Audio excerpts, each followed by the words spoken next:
Bonjour à toutes et tous, donc bienvenue dans cette nouvelle vidéo. En ces temps donc un peu de coronavirus, de crise financière, de crash boursier. Alors comme vous le savez, ce soir, j'organise à 19 h un live sur YouTube afin d'échanger avec vous finalement sur l'actualité. Donc on en fera un maintenant un peu chaque semaine. Tous les vendredis en réalité, le temps de cette crise, de façon à pouvoir finalement, échanger, vous donner quelques conseils par rapport à ça et comment moi aussi, je l'envisage. Donc aujourd'hui, en tout cas dans cette vidéo, je voulais partager avec vous comment on peut utiliser, le market profile avec des zones, avec des single print, d'accord? Donc normalement, heu, les gens qui nous regardent doivent savoir ce que c'est.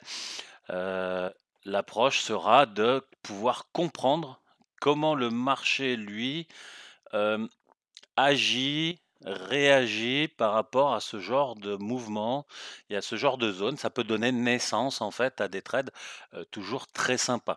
Donc d'abord, ce qu'on va chercher toujours à identifier finalement, hem, ce sera d'avoir une zone de single print, d'accord? Donc par exemple, un premier mouvement avec ensuite, donc pour le market profile naturellement, des lettres, une succession donc de TPO, OK? Heu, Plus il y en aura, mieux ce sera, qui vont rester tout seuls, isolés, dans une certaine zone, alors que dans l'autre zone, peut-être un peu plus bas, il y en aura toute une succession qui se, chevaucheront, d'accord? Donc je vais vous montrer dans l'exemple après.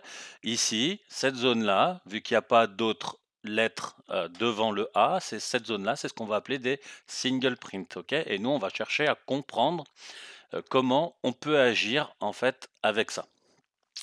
Ensuite, on va chercher à contrôler les volumes naturellement puisque, dans cette zone-là, on ne devrait pas en avoir vu qu'on a passé très peu de temps. Cependant, l'objectif sera pour comprendre à quel moment nous pouvons rentrer à l'achat, sur ce trade-là.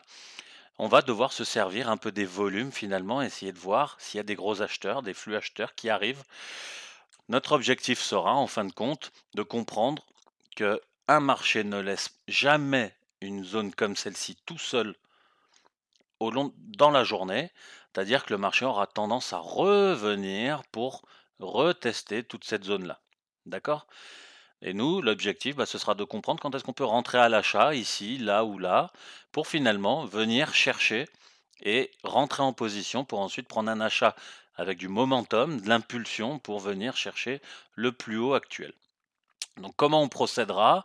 C'est simple, on aura donc nos A, nos B, et cetera, et on prendra un point de référence qui sera le premier point où il y a au moins 2 TPO qui se chevauchent. D'accord? Là, ce sera le prix référent qui nous dira: «OK, on l'a cassé, on est prêt à aller chercher vraiment le haut de cette zone». On va tout de suite passer à la slide d'après, pardon, comme ça, vous verrez un peu plus en détail de quoi je parle. Donc ça, c'était ce matin. On est vendredi 20 mars.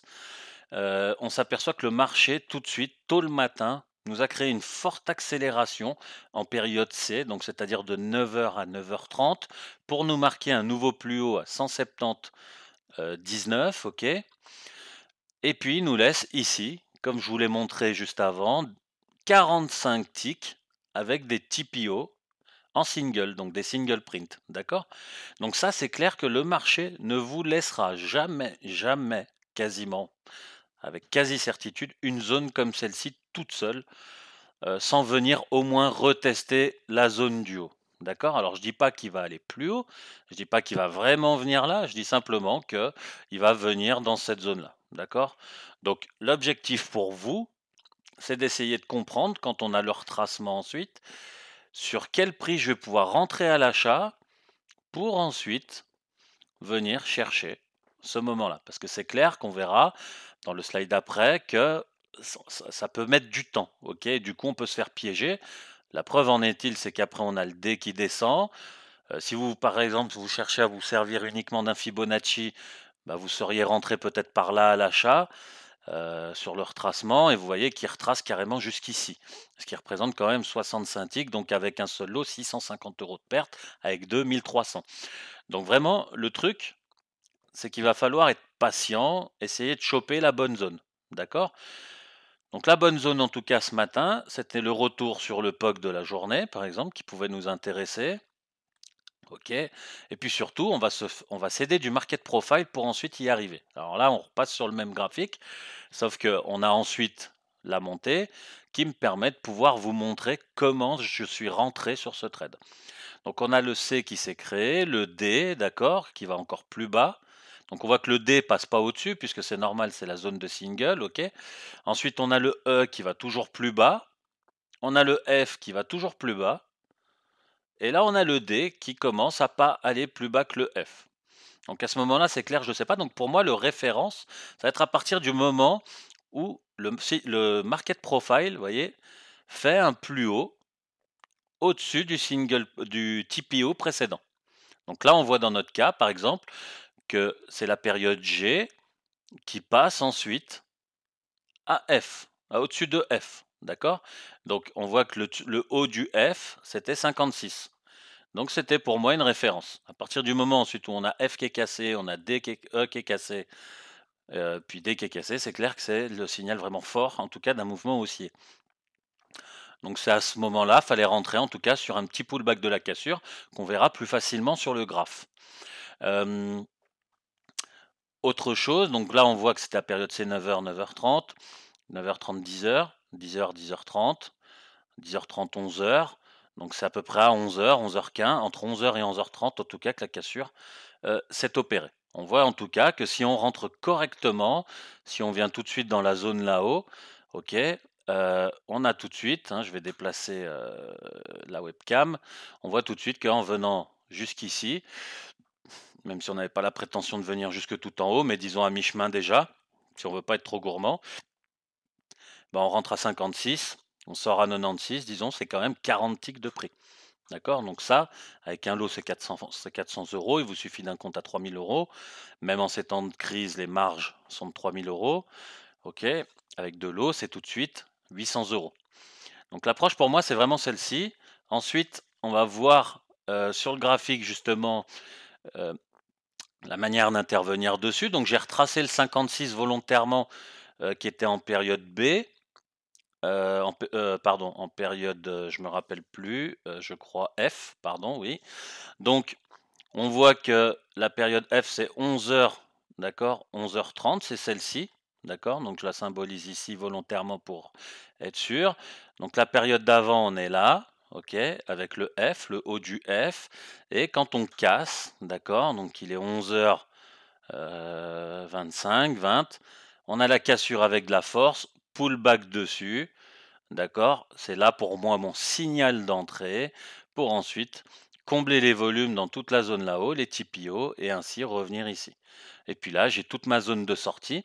Comment je peux sortir? En fait, on aurait vu au carnet d'ordre qu'il y avait tout de suite des 200, 250 lots dans ces prix-là. D'accord? Aujourd'hui, le carnet d'ordre du Bund nous montre qu'on n'a pas plus de 20, 30 lots par niveau de prix. Donc là, avoir 200 lots sur ces zones-là, ça veut dire que c'est des gros vendeurs. OK, puis haut signal, c'est, vous voyez ici les volumes, j'ai mis exprès le volume at price sur le graphique, qui vous montre qu'il y a peu de volume, d'accord, contrairement à toute la zone ici. Donc ici, c'est clair que pour nous, ça agit comme une barrière sur le marché. Pour ça que dans un premier temps, je vous mets que c'est une zone, d'accord?